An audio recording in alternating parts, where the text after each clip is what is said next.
मध्य प्रदेश का इंदौर, जिसको हम धर्मनगरी कहते हैं, वहां पे साहिल और अल्ताफ नाम के दो लड़के पकड़े गए हैं। पुलिस ने उनको गिरफ्तार किया तो साहिल और अल्ताफ ने बहुत चौंकाने वाला खुलासा किया। साहिल और अल्ताफ ने बताया कि कांग्रेस के पार्षद अनवर कादरी ने उनको पैसे दिए थे हिंदू लड़कियों को फंसाने के लिए, हिंदू लड़कियों से निकाह करने के लिए और निकाह करके उनसे वेश्यावृत्ति कराने के लिए। कांग्रेस के पार्षद अनवर कादरी इस समय फरार चल रहे हैं, पुलिस उनको ढूंढ रही है। लेकिन सवाल यह है कि भारत में लव जिहाद के लिए इस तरीके से अनवर कादरी जैसा व्यक्ति क्यों फंडिंग करता है? उसके मन में कानून का खौफ क्यों नहीं है? आखिर चीन का अनवर कादरी ऐसी फंडिंग क्यों नहीं करता? सिंगापुर का अनवर कादरी ऐसी लव जिहाद के लिए फंडिंग क्यों नहीं करता?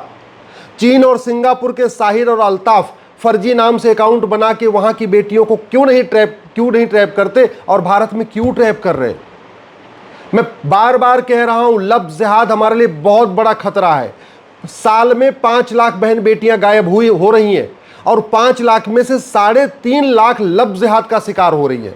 रिपोर्टिंग बहुत कम है, एफआईआर बहुत कम है, क्योंकि वो बेटी भी परेशान हो जाती है बार बार पुलिस की पूछताछ से, मुकदमों में तारीख के कारण, और माता पिता भी सोचते हैं चलो लव जिहाद में भले फंस गई है, लेकिन अगर हम मुकदमा कराएंगे इससे शादी विवाह कोई नहीं करेगा, समाज इसको स्वीकार नहीं करेगा। इसलिए माता पिता भी खून का घूंट पीते रहते हैं, वो बेटी भी खून का घूंट पीती रहती है और लव जिहाद जारी है।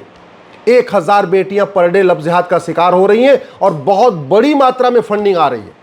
और तू मैं करने से लव जिहाद नहीं रुकेगा, मीडिया में डिबेट करने से लव जिहाद नहीं रुकेगा, आरोप प्रत्यारोप नूरा कुश्ती करने से लव जिहाद नहीं रुकेगा। लव जिहाद रुकेगा ये घटिया 15 कानूनों को खत्म करने से। ये जो 15 घटिया कानून है इसको जब बदल देंगे, मैं गारंटी के साथ कहता हूं 6 महीने के अंदर लव जिहाद खत्म हो जाएगा। भारत में किसी की जरूरत नहीं पड़ेगी कि किसी हिंदू बेटी को दोबारा फंसाने की कोशिश करेगा।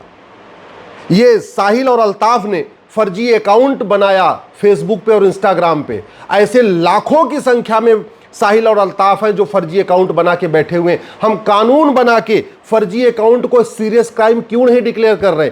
भारतीय न्याय संहिता में एक हम चैप्टर क्यों नहीं डाल दे रहे हैं और ये उसमें गंभीर अपराध घोषित कर दें कि जो फर्जी फेसबुक अकाउंट बनाएगा, फर्जी व्हाट्सएप अकाउंट बनाएगा, फर्जी जो है अपना इंस्टाग्राम पे अकाउंट बनाएगा, या कोई भी सोशल मीडिया में जो फर्जी अकाउंट बनाएगा उसको 10 से 20 साल सजा होगी। ऐसा कानून हम क्यों नहीं बना रहे? फर्जी ये जो साहिल और अल्ताफ है, इन्होंने फर्जी डॉक्यूमेंट भी बनवाया हिंदू के नाम से, तो हम फर्जी डॉक्यूमेंट बनाने को गंभीर अपराध क्यों नहीं घोषित कर रहे? हम भारतीय न्याय संहिता में एक नया chapter offence relating to cheating, fraud, forgery क्यों नहीं इसमें डाल देते? Offence relating to cyber fraud एक नया चैप्टर क्यों नहीं डाल देते? हम क्यों इसमें एक फर्जी आधार, फर्जी राशन कार्ड, फर्जी ड्राइविंग लाइसेंस, फर्जी वोटर आईडी, फर्जी बर्थ सर्टिफिकेट को गंभीर अपराध घोषित कर देते और फर्जी डॉक्यूमेंट बनाना और फर्जी डॉक्यूमेंट बनवाना दोनों को सीरियस क्राइम डिक्लेयर करके दोनों की ही 100% प्रॉपर्टी जब्त करने, नागरिकता खत्म करने और उनको कम से कम 10 से 20 साल सजा देने के लिए कानून क्यों नहीं बना रहे?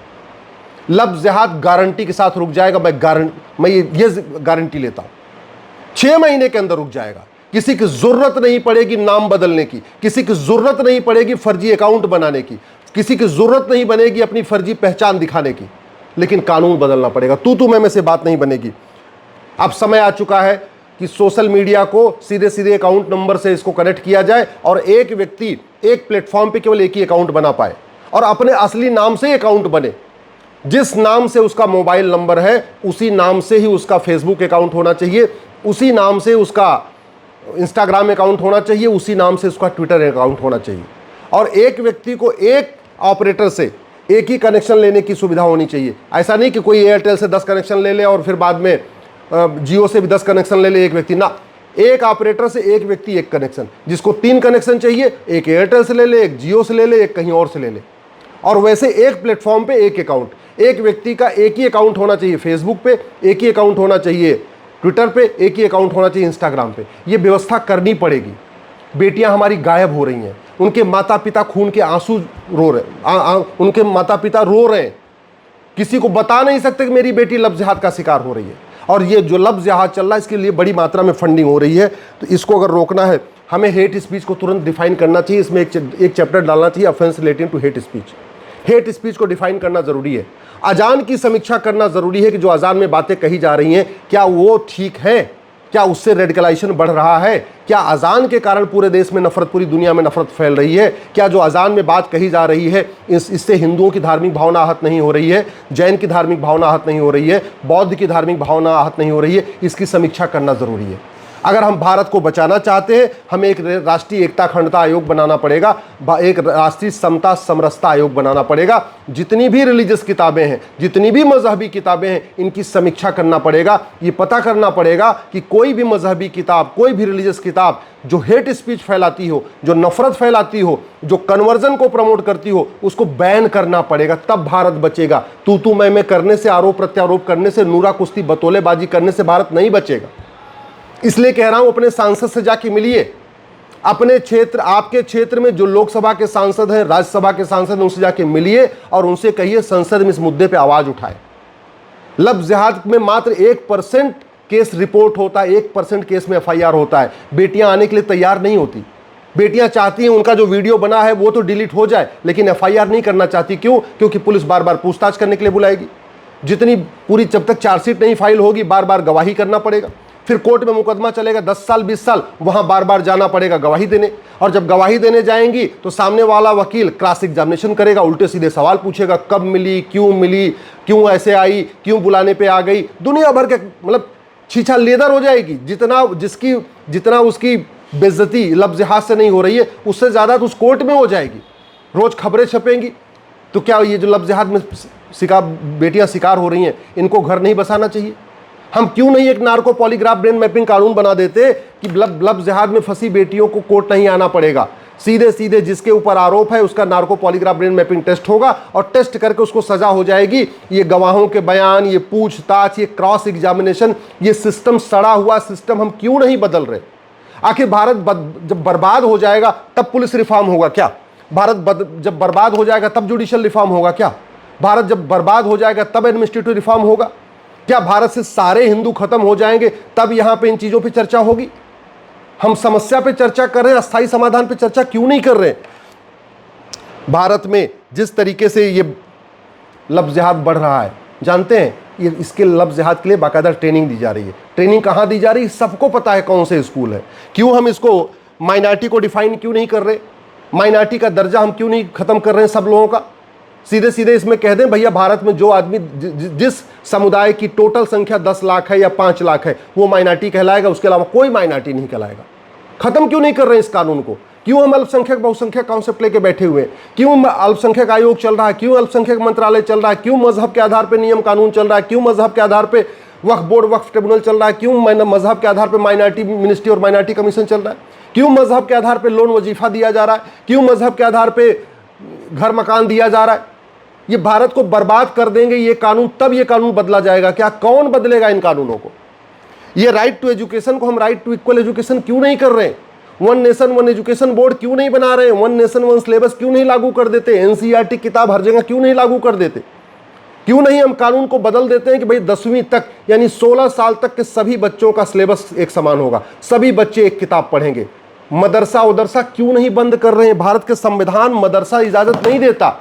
मैं पहले भी कई बार कह चुका हूं, भारत के संविधान के कहीं एक भी पन्ने पे एक भी बार मदरसा नहीं लिखा है। ये क्यों मदरसा चल रहा है? क्यों मदरसे की डिग्रियां वैलिड हो रही हैं? क्यों मदरसों की जो सर्टिफिकेट है उससे सरकारी नौकरी मिल रही है?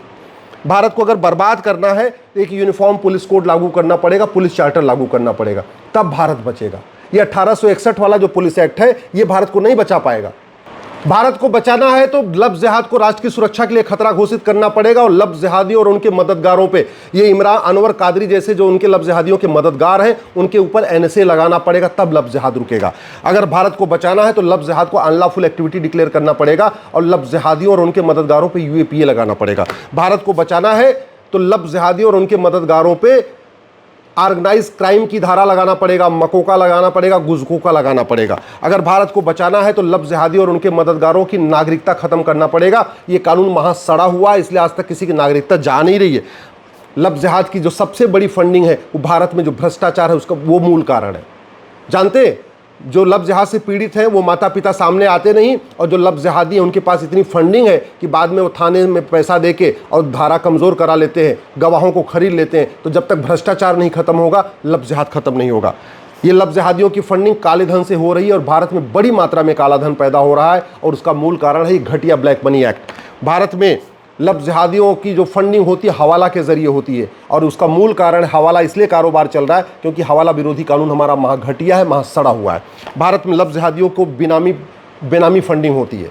कई बार उनको कैश में पैसा आता है, कई बार उनके लिए कहीं दूसरों उनके माता पिता के नाम पे मकान खरीद दिया जाता है, बाकी और भी उनको बेनामी फंडिंग होती है और उसका मूल कारण है ये हमारा घटिया कानून।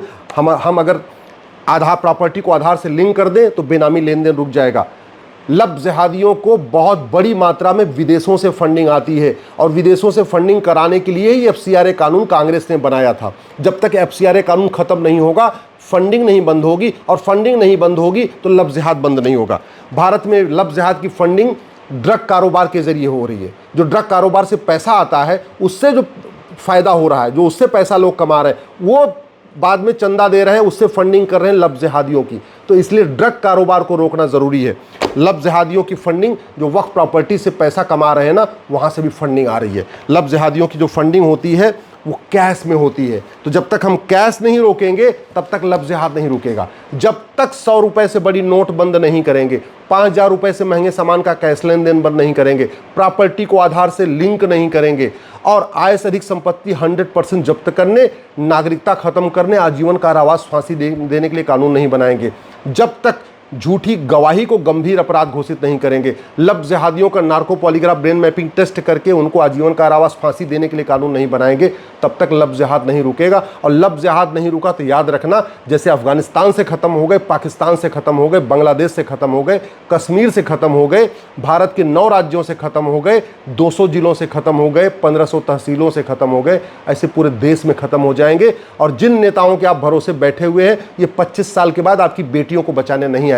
अपनी बेटियों की चिंता है, अपने परिवार की चिंता है, तो दल गुलामी छोड़िए। अपने क्षेत्र में, आपके क्षेत्र में जो लोकसभा के सांसद हैं, जो राज्यसभा के सांसद हैं, उनसे जाके मिलिए और उनको कहिए कि संसद में आवाज़ उठाएं। संसद का सत्र शुरू होने वाला है। लव जिहाद रुक सकता है, गारंटी के साथ रुक सकता है। कानून का ड्राफ्ट मैं बना के देने के लिए तैयार हूं, लेकिन उनसे कहिए कि संसद में उठाएं।